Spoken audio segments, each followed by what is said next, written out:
episode sebelumnya ya. Semoga kalian suka. Pada saat ini, tidak hanya domain Dewa Abadi Xiaoyan yang rusak, tetapi dua tangan raksasa emas juga meledak. Xiaoyan dan Tianxun memuntahkan seteguk darah hampir pada saat yang bersamaan. Lubang berdarah muncul di tubuh mereka. Saat ini kedua domain Dewa Abadi sedang runtuh, dan sekarang mereka mengalami serangan balasan dari domain Dewa Abadinya sendiri. Jika ini terus berlanjut, kedua domain abadi tersebut akan benar-benar hancur. Pada saat itu, serangan balasan pasti akan menyebabkan keduanya mengalami cedera serius. Dalam hal ini, mata keduanya sangat bertekad. Ini adalah pertarungan hidup dan mati. Tidak ada yang akan menyerah satu inci pun. Mereka juga sudah mencapai tahap konflik yang intens antara dua domain abadi. Itu tergantung siapa yang akan dikalahkan lebih dulu. Jelas Tianxun tidak menyangka domain Dewa Abadi Xiaoyan bisa bersaing dengannya. Namun nyatanya Xiaoyan juga membayar harga yang sangat mahal. Kekuatan objek ilahi dari 3 jantung api dan inti guntur terkuras hampir seketika. Ini juga akan mencegah Xiaoyan menggunakannya di masa depan. Meskipun budak emas Tianxun kuat, tetapi apa yang dimiliki Xiaoyan juga merupakan objek ilahi paling kuat di dunia.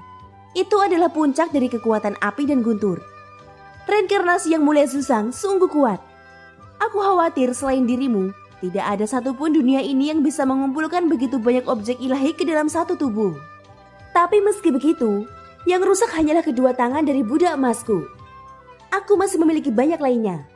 Secara alami itu cukup membunuhmu dan menghancurkan domain dewa apimu, ucap Tianxun. Dia bahkan tidak ragu untuk mengorbankan jutaan jiwanya hanya untuk melawan Xiaoyan. Dia ingin melenyapkan Xiaoyan sepenuhnya dengan cara apapun. Sekarang adalah waktu terbaik. Ada kesenjangan yang jelas antara domain Dewa Abadi Xiaoyan dan domain Dewa Abadinya. Setelah tumbukan sebelumnya, domain Dewa Abadi Xiaoyan hampir kehilangan kekuatannya. Tianxun yakin dia pasti bisa mengalahkan Xiaoyan. Sentua, aku punya pertanyaan untuk ditanyakan. Jika domain Dewa Abadi ini diledakkan, bisakah kita bersatu kembali di masa depan? Tanya Xiaoyan. Sambil berbicara, dia melihat ke atas hanya untuk menatap budak emas raksasa yang menutupi langit dan matahari. Kekuatan domain Dewa Abadi Xiaoyan sudah semakin lemah. Hampir tidak mungkin untuk menyainginya lagi. Sekarang jika dia ingin memenangkan pertarungan antara keduanya, Xiaoyan punya ide yang berani, yaitu meledakkan domain Dewa Abadinya sendiri. Lewat sini, dia dapat memaksimalkan kekuatan teratai api raksasa tersebut. Bahkan mungkin untuk menghancurkan domain Dewa Abadi Tianxun bersama-sama. Kita bisa bersatu kembali, dan domain Dewa Abadi yang bersatu kembali akan menjadi lebih kuat. Itu sama seperti api ponik nirwana. Hanya saja jika ingin bersatu kembali, kesulitannya menjadi 2 kali lipat, ucap Zanlao. Suaranya perlahan terdengar di benak Xiaoyan. Saat Xiaoyan mendengar ini, matanya tiba-tiba menunjukkan kegilaan. Sekarang dia harus membiarkan Tianxun mengerti siapa raja yang sebenarnya. Xiaoyan menarik nafas dalam-dalam. Dia sedang membuat persiapan terakhir. Setelah domain Dewa Abadi diledakkan, maka dia sendiri pasti akan terpukul keras. Pada saat itu siapa yang berdiri pertama setelah cedera serius akan menjadi penentu. Segel bintang 7 yang bersinar di antara alisnya adalah kepercayaan diri Xiaoyan. Raja Roh Tianxun, karena kamu sangat ingin membunuhku, kalau begitu aku akan memberimu hadiah besar sekarang, ucap Xiaoyan. Suaranya bergema di arena Dewa Syura. Tianxun yang berada di atas kepala budak emas sedikit menyipitkan matanya saat mendengar ini. Keduanya terpisah jauh. Pada jarak ini dia hampir tidak dapat melihat sosok Xiaoyan.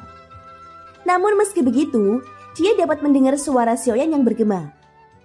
Sekarang kondisi dan kemampuan domain Dewa Abadimu sudah berada di ujung tombak.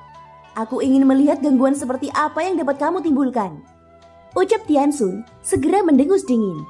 Dia tidak khawatir, baginya kemenangan sudah di tangannya. Segera dia tidak ingin menunda lebih lama lagi. Ini adalah kesempatan terbaiknya untuk membunuh reinkarnasi Zhuzang. Secara alami dia tidak akan menyia-nyiakannya. Dengan gerakan segel tangannya, budak emas raksasa yang memiliki banyak tangan itu tiba-tiba menekan ke bawah, mencoba meremukkan Xiaoyan beserta domain dewa apinya. Namun pada saat ini, teratai api raksasa itu tiba-tiba saja mengembang. Itu disertai dengan gelombang energi kekerasan dan liar. Tianxun juga merasakan aura mania ini. Teratai api mulai pecah. Lautan api guntur yang dimuntahkan langsung menyapu budak emasnya. Tiba-tiba terdengar jeritan melengking yang tak terhitung jumlahnya dari jiwa-jiwa tersebut. Bajingan, apakah kamu akan menghancurkan domain dewa abadimu sendiri? Kamu sangat gila. Tindakanmu hanya mencari kematian, ucap Tianxun. Pupil matanya langsung menyusut. Dia segera mengerti apa yang akan dikatakan Xiaoyan terakhir kali, yaitu menggunakan metode putus asa untuk menyeretnya bersama. Tentu dia tidak peduli dengan kematian Xiaoyan. Sebaliknya, ledakan domain dewa abadi ini pasti akan mengancamnya juga. Retakan teratai api raksasa terus menyebar. Jika ini terus berlanjut, begitu teratai api raksasa meledak, bahkan jutaan dewa pun tidak akan selamat. Pada saat itu kedua belah pihak pasti diambang kematian. Kalau begitu, mari kita lihat siapa yang terluka lebih parah, ucap Xiaoyan. Segel tangannya bergerak. Ketika itu mencapai tahap tertentu, mulutnya yang dipenuhi noda darah terbuka saat berteriak keras. Meledak! Teriak Xiaoyan. Setelah teriakannya jatuh, pertama adalah cahaya yang sangat menyilaukan terpancar dari teratai raksasa. Kemudian ledakan keras yang mengguncang bumi meletus tanpa peringatan apapun. Telapak tangan raksasa terdekatnya adalah yang pertama meledak hingga roboh. Dan kekuatannya masih menyebar menyapu seluruh budak emas. Bum bum bum bum. Ini bukan lagi sebuah konfrontasi, tetapi penghancuran diri dari domain dewa abadi teratai raksasa. Tianxun menggertakkan giginya. Tidak mungkin baginya untuk melarikan diri. Gelombang energi yang dapat merusak segala sesuatu itu menyapu dengan sangat cepat. Sekarang tidak ada yang bisa menghentikan kehancuran domain dewa abadi di kedua sisi. Budak emas itu terkikis oleh api dan mulai runtuh inci demi inci. Jiwa-jiwa di dalamnya tidak punya waktu untuk berteriak sebelum disapu menjadi ketiadaan oleh lautan api guntur. Budak emas ini adalah domain dewa abadi terkuat Tianxun yang tercipta dari jutaan jiwa. Namun sekarang benar-benar dihancurkan oleh ledakan domain dewa abadi Xiaoyan. Tianxun memuntahkan seteguk darah besar. Lubang berdarah tiba-tiba meledak di sekujur tubuhnya. Seluruh kulitnya layu dan rambutnya langsung memutih. Seolah-olah pada saat ini vitalis kehidupan dan jiwanya telah tersedot. Pemandangan di arena Dewa Syura hanya bisa digambarkan sebagai neraka. Dampak kuat dari lautan api guntur menghantam perisai emas. Segera suara retakan terdengar. Pemandangan ini membuat mata indah Yuyan bersinar. Tentu sudah menjadi urusannya untuk memperkuat perisai emas. Setelah beberapa saat kemudian, terlihat sesosok tubuh jatuh dengan keras ke tanah. Sosok itu berguling-guling dengan cara tak terkendali dan bisa berhenti hanya setelah menabrak tepi arena. Seteguk darah besar yang bercampur dengan organ dalam sekali lagi dimuntahkan. Mata semua orang tertuju pada sosok itu. Cincang yang berada di lantai 1 tiba-tiba berdiri. Pupil matanya tiba-tiba menyusut ketika dia melihat sosok yang tergeletak di tanah. Orang yang terluka parah adalah budak ilahinya, yaitu Tianxun. Bagaimana ini mungkin? Bagaimana dia bisa terluka parah? Ucap terkejut Cincang. Seluruh energi darah Tianxun rusak. Bahkan jika dia langkah 9 keabadian kaisar, mustahil untuk melakukan pemulihan dengan kondisinya saat ini. Auranya sangat lemah. Mata Tianxun dipenuhi kegelapan. Dia benar-benar tidak menyangka Xiaoyan akan mengambil keputusan seperti ini. Rasa krisis kematian yang hebat ini baru pertama kalinya dia merasakannya. Brengsek, dia benar-benar gila, ucap Tianxun, suaranya yang lemah terdengar. Namun dia tidak melihat Xiaoyan. Segera sudut mulutnya terangkat dengan susah payah. Hahaha. Sepertinya anak ini telah menghilang menjadi abu bersama dengan domain dewa abadinya, ucap Raja Roh Tianxun.